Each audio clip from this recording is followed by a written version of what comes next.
ಪ್ರಭು ಯೇಸುವಿನಲ್ಲಿ ಅನುಗ್ರಹಿತರಾದ ಪ್ರಿಯರೇ, ಪುನಃ ಒಂದು ದಿನ ನಿಮ್ಮ ನಿಯೋಗಕ್ಕಾಗಿ ಪ್ರಾರ್ಥಿಸಲು ಆರೋಗ್ಯವನ್ನು, ಅವಕಾಶವನ್ನು, ಸಮಯವನ್ನು ನೀಡಿದ್ದಕ್ಕಾಗಿ ದೇವರಿಗೆ ಸ್ತೋತ್ರವನ್ನು ಸಲ್ಲಿಸೋಣ.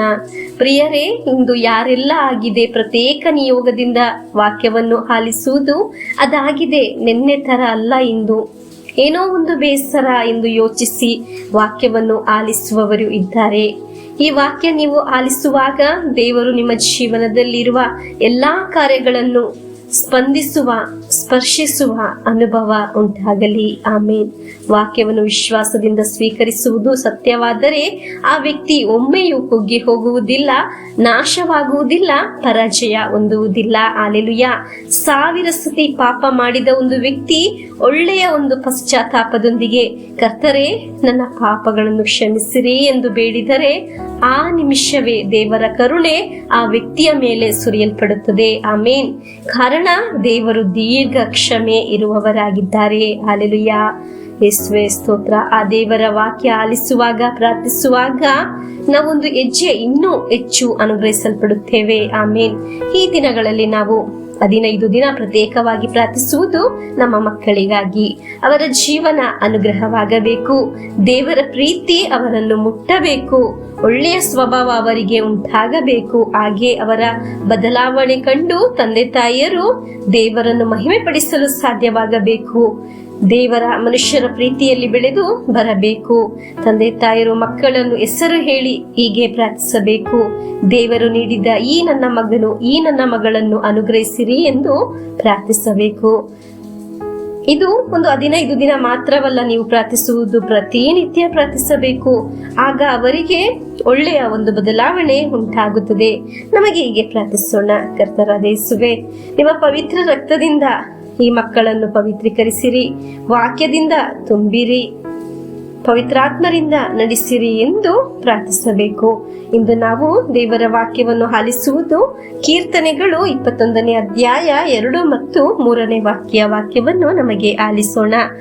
ಆತನ ಮನದಾಸೆಯನ್ನು ನೀ ಪೂರೈಸಿದೆ, ಆತನದರ ಬಯಕೆಯನ್ನು ಅನುಗ್ರಹಿಸಿದೆ.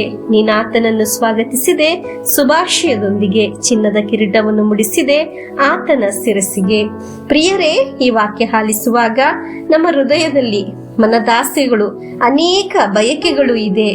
ಒಳ್ಳೆಯ ಒಂದು ಭವಿಷ್ಯ ನನಗಿದ್ದಿದ್ದರೆ, ಒಳ್ಳೆಯ ಒಂದು ಮನೆ ನನಗೆ ಲಭಿಸಿದ್ದರೆ, ಒಳ್ಳೆಯ ಒಂದು ಜೀವನ ನನಗೆ ಸಿಕ್ಕಿದ್ದರೆ, ಈ ಪರೀಕ್ಷೆಯಲ್ಲಿ ನಾನು ಜಯ ಹೊಂದಲು ಸಾಧ್ಯವಾಗಿದ್ದರೆ, ಆ ತಪ್ಪು ಅಭಿಪ್ರಾಯ ನಮ್ಮಿಂದ ಬದಲಾಗಿದ್ದರೆ, ಆ ಹಣಕಾಸಿನ ಸಮಸ್ಯೆಯಿಂದ ಬಿಡುಗಡೆ ಹೊಂದಿದ್ದರೆ, ಒಂದು ಒಳ್ಳೆಯ ಶುಶ್ರೂಷಕನಾಗಲು ಸಾಧ್ಯವಾಗಿದ್ದರೆ, ನನಗೆ ವಾಕ್ಯ ಹೇಳಲು, ಇನ್ನೂ ಹೆಚ್ಚು ಪ್ರಾರ್ಥಿಸಲು, ಇನ್ನೂ ಹೆಚ್ಚು ದೇವರೊಂದಿಗೆ ಸತ್ಸಂಬಂಧವನ್ನು ಹೊಂದಲು ಸಾಧ್ಯವಾಗಿದ್ದರೆ, ಹೀಗೆ ಅನೇಕ ಮನದಾಸೆಗಳು ಮನುಷ್ಯರಿಗೆ ಇದೆ.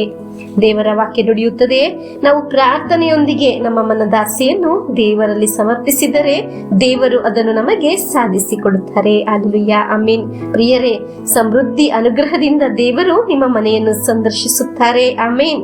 ಇದು ದೇವರು ಸಂದರ್ಶಿಸುವ ಸಮಯವಾಗಿದೆ. ನಮಗೆ ಒಂದು ಅನುಗ್ರಹ ಬಂದಾಗ ನಮ್ಮ ಆತ್ಮೀಯರು, ನಮ್ಮನ್ನು ಅಪಹಾಸ್ಯ ಮಾಡಿದವರು, ನಮ್ಮನ್ನು ತಮಾಷೆ ಮಾಡಿದವರು, ನಮ್ಮನ್ನು ಕೆಳಮಟ್ಟದಿಂದ ನೋಡಿದವರು ಎಲ್ಲರೂ ದೇವರು ನೀಡಿದ ಆ ಅನುಗ್ರಹವನ್ನು, ದೇವರು ನಮ್ಮ ಶಿರಸ್ಸಿಗೆ ಇಟ್ಟ ಅನುಗ್ರಹದ ಕೃಪೆಯ ಚಿನ್ನದ ಕಿರೀಟವನ್ನು ಕಾಣಲು ಸಾಧ್ಯವಾಗುತ್ತದೆ. ಹಾಲೆಲೂಯಾ. ಪ್ರಾರ್ಥಿಸುವ ನಿನ್ನನ್ನು ದೇವರು ಸಂದರ್ಶಿಸುತ್ತಾರೆ. ಅನುಗ್ರಹದ ಅಳತೆ ಇನ್ನೂ ಹೆಚ್ಚಾಗುವುದು. ನಮಗೆ ಪ್ರಭು ಯೇಸುವಿನ ಆಶೀರ್ವಾದವನ್ನು ಸ್ವೀಕರಿಸೋಣ.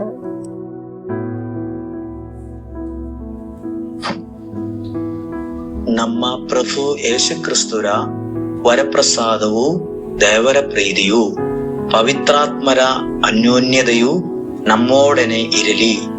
ರೋಗಗಳಿಂದ, ಅಪಘಾತದಿಂದ, ದುರ್ಮರಣದಿಂದ, ಅಗಾಲಿದ ಮರಣದಿಂದ, ಅಸೂಯೆಯಿಂದ, ಮೋಸೆ ವಂದನೆಯಿಂದೆಲ್ಲ ದೇವರು ನಮ್ಮನ್ನು ಸಂರಕ್ಷಿಸಲಿ. ಹಾಲೆಲೂಯಾ. ಆಮೇನ್.